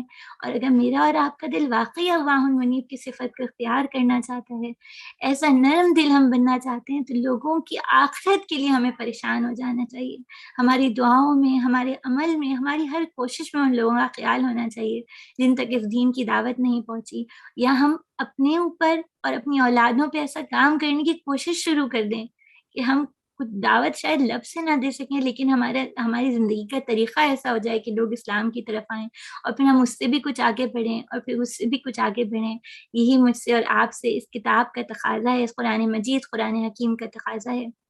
اور آج مجھے اور آپ کو اس پہ بھی غور کرنا ہے کہ دل کی نرمی کیسے حاصل کی جا سکتی ہے، اس پہ بھی پوائنٹ غور کیجیے گا۔ یہاں ہم آگے چلتے ہیں، سورہ بقرہ کی آیت نمبر 125 سے لے کر 128 تک کا ترجمہ میرے آپ کے سامنے ہے۔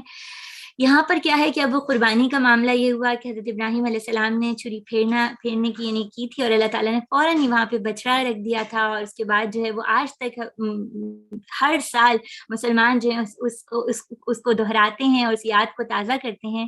اب کیا ہے، حضرت ابراہیم علیہ السلام حضرت اسماعیل علیہ السلام کے ساتھ خانہ کعبہ کی تعمیر کر رہے ہیں، اور یہاں پہ کیا ہے کہ اللہ تعالیٰ فرما رہے ہیں، اور یہ کہ ہم نے اس گھر کو لوگوں کے لیے مرکز اور امن کی جگہ قرار دیا، اور لوگوں کو حکم دیا کہ ابراہیم جہاں عبادت کے لیے کھڑے ہوتے ہو، اس مقام کو مستقل جائے نماز بنا لو۔ ابراہیم علیہ السلام اور اسماعیل علیہ السلام کو تاکید کی تھی کہ میرے گھر کو طواف اور اعتکاف اور رکوع اور سجود کرنے کے لیے والوں کے لیے پاک رکھو، اور یہ کہ ابراہیم نے دعا کیا، میرے رب اس شہر کو امن کا شہر بنا دیں، اس کے باشندوں میں جو اللہ اور آخرت کو مانے انہیں ہر قسم کے پھلوں کا رزق دیں۔ جواب میں اس کے رب نے فرمایا، اور جو نہ مانے گا دنیا کی چند زندگی کا سامان تو میں اسے بھی دوں گا، مگر آخر کار اسے عذاب جہنم کی طرف گھسیٹوں گا، اور وہ بدترین ٹھکانہ ہے۔ اللہ تعالیٰ ہم سب کو اس سے محفوظ رکھیں، آمین۔ اور یاد کرو ابراہیم اور اسماعیل جب اس گھر کی دیواریں اٹھا رہے تھے تو دعا کرتے جا رہے تھے، ہمارے رب ہم سے خدمت قبول کر لیجئے، آپ سب کی سننے والے ہیں، سب کچھ جاننے والے ہیں، رب ہم دونوں کو اپنا مسلم متی و فرما بردار بنا لیجئے، ہماری نسل سے ایک ایسی قوم اٹھائیے جو مسلم ہو، ہمیں اپنی عبادت کے طریقے بتائیے، ہماری کوتاہیوں سے درگزر فرمائیے، آپ بڑے مہربان اور معاف فرمانے والے اور رحم فرمانے والے ہیں۔ اس دعا کے اندر دیکھیے گا، جب حضرت ابراہیم علیہ السلام خانہ کعبہ کی تعمیر کریں تو ربنا ربنا، اور پہلے رب بھی تھا، اے میرے رب، اور جب حضرت اسماعیل علیہ السلام کے ساتھ مل گئے تو ربنا ہے ہمارے رب، یعنی اللہ کے دین کا کام بھی خاندان کے ساتھ مل کے، اور اے میرے رب ان لوگوں میں خود انہی کی قوم سے ایک ایسا رسول اٹھائیے جو انہیں آپ کی آیات سنائے، ان کو کتاب اور حکمت کی تعلیم دے، ان کی زندگیوں کو سنوارے۔ آپ بڑے اقتدار والے اور حکیم ہیں، رب کون ہے جو ابراہیم کے طریقے سے نفرت کرے، جس نے خود اپنے آپ کو حماقت اور جہالت میں مبتلا کیا، اس کے سوا کون یہ حرکت کر سکتا ہے؟ ابراہیم تو وہ شخص ہے جس کو ہم نے دنیا میں اپنے کام کے لیے چن لیا تھا، اور آخرت میں اس کا شمار صالحین میں سے ہے۔ اس کا حال یہ تھا کہ جب اس کے رب نے کہا مسلم ہو جاؤ تو اس نے کہا میں مالک کائنات کا مسلم ہو گیا۔ اسی طریقے پہ چلنے کی اس نے اپنے بچوں کو وصیت کی تھی، اور اسی کی وصیت یعقوب اپنی اولاد کو کر گئے تھے۔ یہاں پر جو چیز ہے کہ جب بھی کوئی نیکی کا کام کر رہی ہوں، آپ اور میں اس وقت صرف اللہ کی خاطر یہاں موجود ہیں، تو یہیں پر چپکے سے اپنی نسلوں کے لیے، اپنے بچوں کے لیے دعا کیجیے کہ اللہ تعالیٰ ان کو قبول کر لیں، ان کی شیطان سے حفاظت کریں، اس دور فتن کے فتنوں سے حفاظت کریں، ان کے ایمان کو قائم رکھیں، اور ان سے بہترین دین کا کام لے لیں۔ میں اور آپ اپنی اولاد کے لیے اور پوری امت کی نوجوان نسل کے لیے دعا کریں، بڑے سخت خطرے میں ہیں بچے۔ پھر اسی طرح ہم دیکھتے ہیں کہ دین کا کام وہ خاندان کے ساتھ کر رہے ہیں، اور ربنا تقبل منا، نیکی کا خانہ کعبہ کی تعمیر کرنے جا رہے ہیں، اور اللہ سے کہہ رہے ہیں اللہ قبول کر لیجیے گا۔ تو میں اور آپ سوچیں کہ کہیں نیکی کا کام کرتے ہوئے میں اور آپ بھی ایسی عاجزی اختیار کرتے ہیں؟ پوری کائنات کے بادشاہ کے سامنے ہمارا چھوٹا سا کام کی حیثیت کیا ہے؟ یہ اس کا کرم اور اس کا احسان ہے جب وہ قبول کر لے، تو اپنے اندر عاجزی پیدا کرنا۔ اور پھر اسی طرح اختتام کی طرف نبی کی اپنی اولاد کے لیے وصیت کیا ہے کہ مرو تو مسلم مرنا، مرتے دم تک تم اسلام پر قائم رہنا۔ اور پیاری بہنوں، اس بات کو مجھے اور آپ کو سمجھنا ہے کہ وصیت تو اسی وقت عمل ہوتا ہے جب اولاد دیکھتی ہے کہ والدین کی زندگی ایسی گزری۔ اور ابراہیم علیہ السلام کی دعاؤں کے بارے میں تھوڑا سا ہم ضرور سوچیں گے کہ ان کی تمام دعائیں نا، یعنی پوری دعا آپ دیکھیے، حضرت ابراہیم علیہ السلام اپنے بیٹے اسماعیل اور حضرت ہاجرہ کو چھوڑتے ہیں، ایک بالکل بے آب و گیا وادی ہے جس میں نہ کوئی درخت ہے، نہ پودا، نہ پانی، اور دعا کس طرح کی کر رہے ہیں، جس میں یہ دعا کا پورا مرکز اور محور یہ ہے کہ میں اپنی اولاد کو اس بستی میں اس لیے بسا رہا ہوں کہ یہ اللہ کے دین کا کام کریں، تو اللہ ان کو امن عطا کرے، امن عطا ہوگا تو پھر بعد میں بہت کام کرنا آسان ہو جائے گا، اور دوسرا ان کو پھلوں کا رزق، تاکہ وہ اپنا جب یہ دو طرف سے ان کو سکون ہوگا تو اس کے بعد جو ہے ان کے لیے پھر آگے اللہ کے دین کا کام کرنا اور اس مقصد کو پورا کرنا جس کے لیے بھیجے گئے آسان ہوگا۔ اور میری پیاری اور عزیز بہنوں، حضرت ابراہیم علیہ السلام کی جو ساری دعائیں اور خصوصیات ہیں نا، ہمیں یہ سوچنا چاہیے کہ ہم اپنے اگر ہم اپنے پاکستان کی بات کریں یا کچھ اور بات کریں، کہ ہمیں یہ سوچنا چاہیے کہ کوئی بھی ایسا حکمران جو ہمیں امن نہ دلا سکے، جو پیٹ بھرنے کے لوگوں کو انتظام نہ کر سکے، اس کا انتخاب کرتے ہوئے اور اس کے بارے میں سوچتے ہوئے کہ کس طرح سے اس جگہ پر دین کا کام ہو سکتا ہے جہاں پہ سکون نہ ہو، جہاں لوگ روزی کے لیے پریشان ہوں۔ پھر اسی طرح ہم بس اختتام کی طرف چاہتے ہیں، ہمارا وقت بھی تقریباً ختم ہوا ہے۔ یہ ایک آیت ہمارے سامنے سورہ نحل کی کچھ آیات ہیں 120 سے لے کر 123 تک، اور اس میں اللہ تعالیٰ نے ایک بہت ہی مختلف سی بات کہی ہے، ان ابراہیم کان امتن، ابراہیم علیہ السلام تو اپنی ذات سے ایک پوری امت تھے۔ ایک امت سے مطلب کہ یعنی وہ کام جو کوئی ایک امت کرے گی وہ تنہا ابراہیم علیہ السلام نے کر لیا۔ وہ کام امت میں تو کون یعنی اس میں کتنے افراد ہوتے ہیں امت مسلمہ کا تصور کر لیجیے، ایک پورا اتنی بڑی تعداد کے لوگ جس میں اسکالرز بھی ہوں، اس میں طبیب بھی ہوں، اس میں کام کرنے کچھ ایک امت کے اندر بنتا ہے، عالم بھی ہوں، اس ایک امت کا کام ایک ابراہیم اس کے برابر ہیں، یا ابراہیم علیہ السلام ایک ایسے فرد ہیں جو اپنی ذات میں خود پورے کا پورا ایک امت کے برابر ہیں۔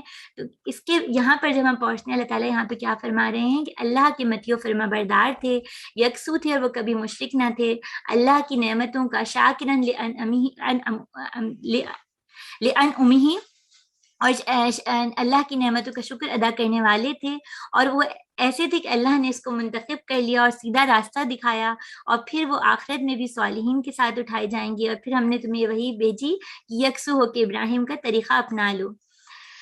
آج میں اور آپ یہ سوچیں کہ ابراہیم علیہ السلام تنہا تھے، ان کے ساتھ کوئی نہیں تھا، جیسے میں اور آپ تو ایک ساتھ بیٹھے ہیں، مل کے اللہ کی کتاب کو پڑھنے کی کوشش کر رہے ہیں، اور پوری دنیا میں مسلمان اتنی بڑی تعداد میں موجود ہیں، لیکن وہ کون سی چیز ہے جس نے ابراہیم علیہ السلام کو اس تمام پریشرز میں، ان تمام یعنی لوگوں کی مخالفتوں کے باوجود ڈگمگانے نہیں دیا، ان کو اپنی جگہ پہ جما کے رکھا؟ یعنی وہ کیا چیز تھی؟ میں اور آپ تو ذرا سی چیز سے ڈول جاتے ہیں نا، پریشان ہو جاتے ہیں، بالکل گھبرا اٹھتے ہیں، ہمیں لگتا ہے کہ ہم سے ہی کام نہیں ہوگا۔ تو یہاں پہ اللہ تعالیٰ نے ایک ایک کر کے وہ ساری چیزیں بھی رکھنی ہیں، قانتاً للہ، اللہ کے لیے، وہ اللہ کے بالکل قانت یعنی فرما بردار ہیں، جو حکم آتا ہے اس سے ایز اٹ از قبول کر لیتے ہیں، اور یہ حنیف ہے جو کہ ہم نے پہلے پڑھا۔ پھر اسی طرح وہ جو ہے وہ مشرکین میں سے نہیں، یعنی شرک، اور شرک میں تمام چیزیں شامل ہیں، یعنی ہو سکتا ہے کہ ہم بتوں کا شرک نہ کرتے ہو، لیکن پھر کیا ہم نے اپنے نفس کو ہی اپنا بت بنا لیا ہے، یا ہم نے اپنی خواہشات نفس کے علاوہ اور انسانوں کو اپنا بت بنا لیا ہے، یا کچھ لیڈرز کو اپنا بت بنا لیا ہے؟ تو ہم اس کو بھی دیکھیں گے، اور پھر اللہ کا شکر ادا کرنے والے ہیں تھے وہ، اور مجھے اور آپ کو بھی شکر ادا کرنا ہے۔ اور شکر کی سب سے اہم چیز کیا ہے کہ اللہ کی نعمت کو اللہ کے بتائے ہوئے کام کے لیے، اللہ کے دین کے لیے استعمال کرنا اصل شکر گزاری ہے۔ اور پھر جب یہ سب کچھ وہ کیا تو اللہ تعالیٰ نے پھر ان کو صراط مستقیم کی طرف ہدایت کی۔ دیکھیے پیاری بہنوں، کوئی بہت زیادہ تیز طوفان آئے، آندھی آئے، لیکن ایک کوئی ایسا درخت ہوتا ہے نا، سب ڈہ جاتے ہیں، سب گر جاتے ہیں، سب بہہ جاتے ہیں، وہ ڈٹا رہتا ہے، کیونکہ اس درخت کی جڑیں بہت دور تک زمین میں پھیلی ہوئی ہوتی ہیں، وہ بہت مضبوط ہو جاتا ہے، تناور ہوتا ہے، ڈولتا ہے، لیکن پھر زمین پہ جڑا رہتا ہے۔ حضرت ابراہیم علیہ السلام اللہ سے جڑے ہوئے تھے۔ توحید وہ جڑ ہے، وہ روٹس ہیں جو اگر مضبوط ہوں گی، جو پورے اگر میرے اور آپ کے دل اور وجود، ذہن و دماغ میں پھیل گیا ہوگا، تو پھر کتنا ہی کوئی فتنوں کو طوفان ہو اور کتنے ہی کوئی مسائل ہو، میں اور آپ پھر اللہ سے جڑے رہے تو کہیں سے ڈولنا ہمارے لیے مشکل ہو جائے گا، ہم پھر وہیں سے اپنے اصل سے جڑے رہیں گے۔ تو مجھے اور آپ کو اپنے اس پہ کام کرنا ہے، اللہ کو پہچاننا ہے، اللہ سے جڑنا ہے، اللہ کی ماننا ہے. اللہ کو مانتے تو ہم ہیں، لیکن اب اللہ کی ماننا بھی ہے. جو اللہ نے کہا اس کو قبول کرنا ہے. اور ابراہیم علیہ السلام کی تمام خوبیاں میرے اور آپ کے سامنے ہیں. اس میں سے ضرور 2 یا 3 خوبیوں پہ میں اور انشاءاللہ آپ کام کریں گے. ابراہیم علیہ السلام کے بارے میں ایک آخری بات یقیناً آج میں آپ اس کا مطالعہ کریں گے. لیکن اللہ نے کیا فرمایا سورہ نجم میں؟ ابراہیم وہ الذی وفا، جس جنہوں نے وفا کا حق ادا کر دیا. ابراہیم علیہ السلام کے بارے میں اللہ تعالیٰ نے کیا کہا کہ انہوں نے جو وفا تھی، وفا شعاری تھی، انہوں نے وہ کر دی، وہ کر دکھائی انہوں نے. اور یہ کوئی آسان کام تو نہیں تھا. کن آزمائشوں سے نہ گزرے ابراہیم علیہ السلام. اور پھر اس کے بعد وہ اس میں کامیابی، اپنی اولاد کی قربانی، اپنے وطن کو چھوڑنا، اپنی بیوی بچوں کو بے آب و گیا میں چھوڑنا، اور کیا کچھ تھا. اور اس میں ہم نے اسماعیل علیہ السلام کا بھی کردار، بہت کچھ تھا بہنوں جو 1 گھنٹے میں رکھنا ممکن نہیں. لیکن بس ایک سائڈ نقطے کے طور پہ اسماعیل علیہ السلام کی تربیت کے وقت ابراہیم علیہ السلام موجود نہیں تھے، لیکن ان کی اپنے بیوی سے ایسا تعلق، ایسا رشتہ تھا کہ اس ماں نے بھی ایسی تربیت کی. اس ماں نے بھی بتایا کہ بیٹے تمہارے ابا رب کی خاطر تمہیں چھوڑ کے گئے ہیں، اور اللہ کا تعارف بھی کرایا کہ وہ کتنے مہربان اور کتنی عظیم الشان ہستی ہے. تو پھر اسماعیل علیہ السلام کے لیے بات ماننا آسان ہو گیا. وہ جو علامہ اقبال نے کہا تھا نا، سکھائے کس نے اسماعیل کو آداب فرزندی. تو پیاری بہنوں، آج میرے اور آپ کے کیا کام کرنے کے، سوچنے کے ہیں. بس یہ ہمارے آخر کے کی پوائنٹس ہیں. انشاءاللہ تعالیٰ پھر ہم اس کلاس کا اختتام کرتے ہیں. ایک چیز یہ کہ میں اور آپ آج اور آئندہ زندگی میں جو بھی کریں گے، اپنی پوری کوشش کریں گے اللہ سے دعا کے ساتھ کہ اللہ تعالیٰ ہمیں اخلاص نیت عطا کریں. جو بھی ہمارا کام ہو صرف رب کو راضی کرنے کے لیے ہو بس. اور دیکھیں، اللہ کو راضی کرنے کے لیے کام ہو نا، دنیا میں کسی کو پتہ بھی نہ ہو. اس عورت کا واقعہ جو صحیح بخاری میں موجود ہے، یقیناً آپ کو یاد ہوگا نا. وہ ایک عورت تھی جس نے جوتے میں کتے کو پانی پلایا تھا. اس جگہ کون موجود تھا؟ اور وہ تو امت مسلمہ میں بھی نہیں تھی. لیکن اللہ تعالیٰ نے اس عورت کے اخلاص کی بنا پہ اس کا واقعہ بعد میں، یعنی ہماری صحیح بخاری میں موجود ہے، قیامت تک وہ واقعہ پڑھا جاتا رہے گا. جب نیت خالص ہوتی ہے تو وہ کام نیکو کا اللہ تعالیٰ اس کام کو قبول بھی کرتے ہیں، اور اپنے نیک بندوں پہ اس کام کا نام بھی اللہ تعالیٰ لے آتے ہیں. تو اخلاص نیت کی کوشش کرنی ہے بار بار. اب جو بھی چھوٹا کام کریں یا بڑا، صرف اللہ کے لیے کرنا ہے. پھر اللہ کا توکل. حضرت ابراہیم آگ میں ڈالے گئے تھے لیکن نہیں گھبرائے. میری اور آپ کی زندگی میں جو بھی مسائل ہوں، وہ اگرچہ ہماری ہمت کمزور ہیں، ہم ایسے دور میں موجود ہیں، کچھ بھی ہو، لیکن اللہ پر توکل، اللہ پر یقین کہ اللہ مجھے بچا لیں گے. پھر اسی طرح دنیا کی سب سے جو قیمتی چیز میرے اور آپ کے پاس ہے، وہ اللہ کا دین ہے. اس دین پر خود بھی عمل کروں اور دوسروں کو اس کی دعوت بھی دوں. اس کو خود بھی قیمتی جان کر اپنے سینے میں بسا لوں، اپنے دل میں سما لوں، اور پھر لوگوں کو اس کی طرف دعوت دوں، اس کی طرف بلاؤں. اور سب سے پہلے میرے گھر والے اور آس پاس جتنے لوگ ہیں جس تک پہنچ سکوں. پھر اپنی گفتگو کے انداز پہ غور کروں. اور سب سے بڑی پیاری بہنوں، حضرت ابراہیم علیہ السلام کو اپنے بچوں کے لیے، اپنی بچوں میں صرف قریبی بچے نہیں جو میرے بیٹے، آنے والی نسلوں کی فکر رہتی تھی. ان کی پوری حضرت نبی کریم صلی اللہ علیہ وسلم اس دعا کا نتیجہ ہے جو انہوں نے کی تھی. تو میں اور آپ بھی صرف ان بچوں کا نہیں جو ہمارے گھروں میں موجود ہیں، آنے والی نسلوں کی فکر کریں، دعا بھی کریں اور دوا بھی کریں. اللہ تعالیٰ اس کام کو ہم سب کے لیے آسان کریں. اللہ تعالیٰ ہمارے لیے اس قرآن کو پڑھنا، سمجھنا اور اس کے ذریعے اپنے عمل کو درست کرنا آسان کر دیں. اللہ تعالیٰ ہماری کوششوں کو قبول کریں. جو ہماری ساتھی بہنیں اس پورے کام میں پیچھے موجود ہیں، ہوسٹنگ اور یہ سارے سب کاموں میں، اللہ تعالیٰ انہیں بہترین جزائے خیر دیں. اللہ تعالیٰ آپ سب کو بہترین جزائے خیر دیں جنہوں نے اپنا وقت نکالا. اللہ تعالیٰ آپ کے وقت میں برکت عطا فرمائے، آپ کو ہمت طاقت دیں، آپ کے لیے دین پہ چلنا آسان کریں. آمین ثم آمین. کفارہ مجلس انشاءاللہ تعالیٰ ہم پڑھ لیتے ہیں، اس کے بعد کلاس کا اختتام کرتے ہیں. سبحانک اللہم و بحمدک، نشہد ان لا الہ الا انت، نستغفرک و نتوب الیک. وصلی اللہ علی النبی الکریم. السلام علیکم و رحمۃ اللہ وبرکاتہ. جزاک اللہ خیر.